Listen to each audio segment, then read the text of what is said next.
I'm Tanvin Nasir, and this is Leadership Biz Cafe, a podcast that provides insights and tools to help leaders take on the challenges and opportunities found in leading today's workplaces. Leadership Biz Cafe is brought to you by Tanvin Nasir Leadership, our leadership firm that offers keynotes and corporate trainings in both virtual and in-person settings that will help you to improve the way you lead and guide your organization's growth and future successes. To find out how we can help you today with your leadership challenges and discover your untapped opportunities, visit our website at tanvinnasir.com. And now, it's time for me to head over to my espresso machine and brew up another leadership espresso shot.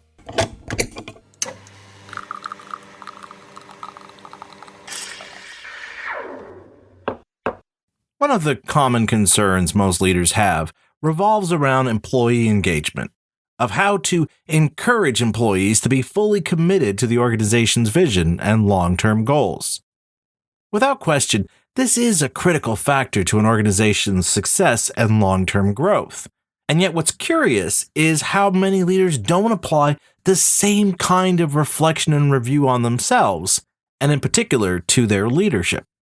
Specifically, just how you don't want your employees to simply show up and do only what's asked of them, you should also be examining how you approach leading others, and whether, due to complacency or boredom, you're focusing more on simply getting things done instead of asking what else should you be doing to drive growth and organizational success. To be fair, falling into this safe, familiar groove is something we're all susceptible to experiencing, especially the longer we remain in a particular role or function, no matter how much things might change in response to internal conditions and external factors. But just as you should be putting in efforts to encourage your employees to bring their best efforts to the table, you should also be making time to reflect on your own leadership and whether there is something you should be doing differently to improve the way you lead. Or perhaps, if we realize we've already given our best efforts to our current endeavor, that it's time to explore new and different opportunities to truly maximize the contributions we can make as leaders. An idea I explored in greater detail in a previous Leadership Espresso Shot, namely episode number 84 of this podcast. Now, to help with this leadership reflection and self-assessment, I'd like to share with you 4 questions you should be asking yourself to ensure you are being the kind of leader your team requires in order to succeed today and in the months and years ahead. The first question is, are you creating value? Now, at first glance, I expect most leaders would answer this question in the affirmative. After all, your employees for the most part are hitting their targets and your company is achieving positive growth.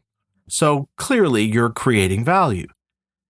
And yet, that kind of answer reflects the common finding found in so many studies about employee engagement and satisfaction.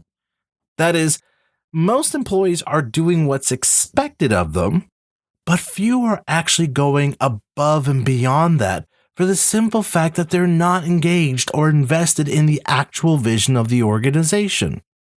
And this is where leaders need to step in, not to be taskmasters, making sure people do what's asked of them, but creating a vision and workplace environment that compels people to step up and do more to help make this vision a reality.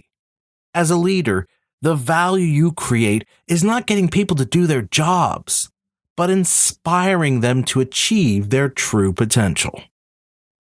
The second question is, are you making a difference? In many of my leadership keynotes, I point out that what motivates people to do their best work is knowing that they're making a difference. And this most certainly applies to leadership as well.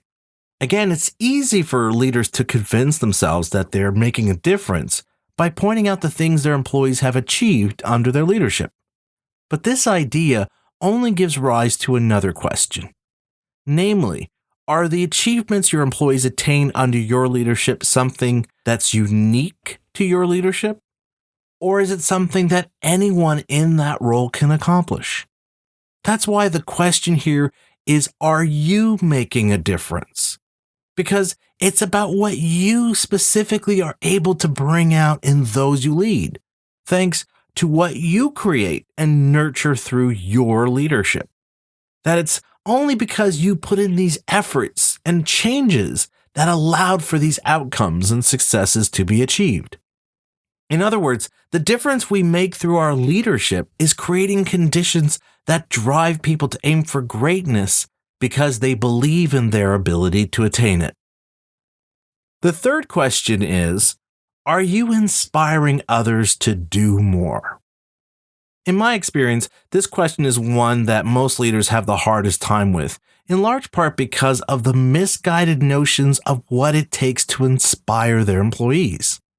Understandably, this is in large part due to the leadership role models we look up to, who often tend to be people whose oratory skills has left us with a legacy of inspiring quotes and calls to action.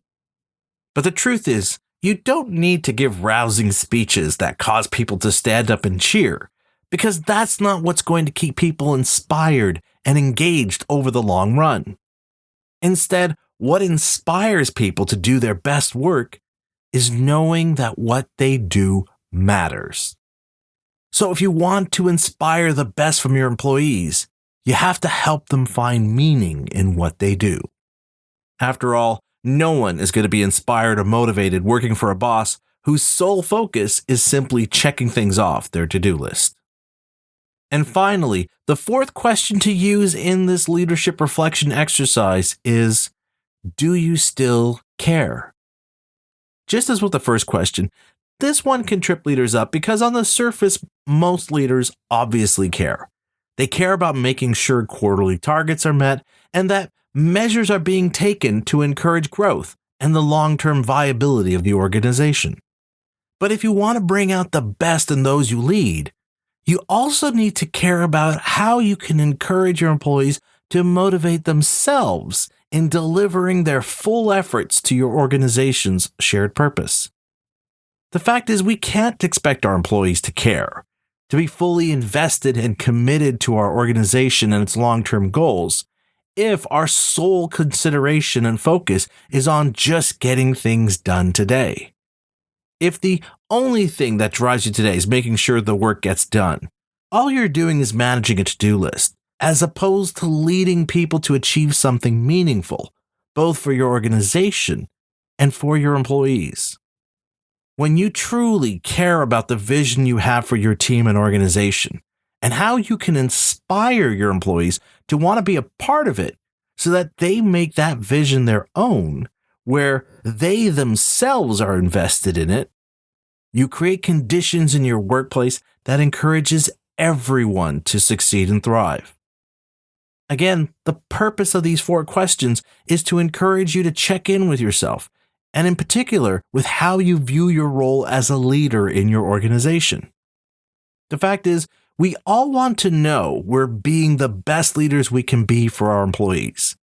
But if you don't make time to ask yourself these kinds of questions about your own internal motivations and attitudes about how you approach your leadership role, if you're not reflecting on whether you're driving that sense of purpose and drive that inspires the best in those around you, you will very soon find yourself more a manager of tasks than a leader who people will willingly follow into the future. And on that note about the future, this episode is now a part of our past as we come to the end of yet another Leadership Espresso Shot.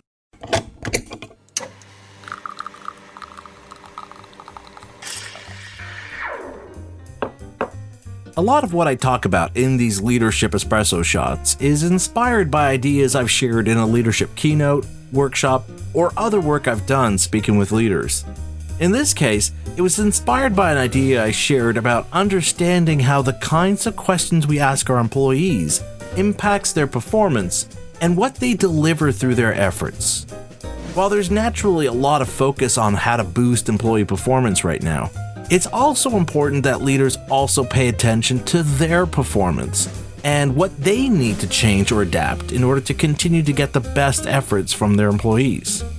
Now, if you've enjoyed learning about this or other insights I've discussed here on my leadership podcast, and you'd be interested in having me share them with your employees, I'd like to invite you to fill out the contact form on our website at tanveernaseer.com so we can start that discussion. You can also check out my speaking page on our company website to learn more about my speaking services and the kinds of topics I cover.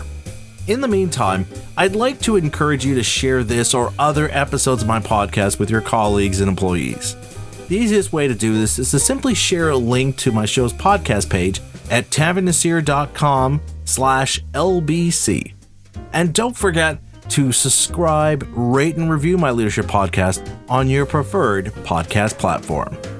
I'm Tanveer Naseer, and you've been listening to Leadership Biz Cafe.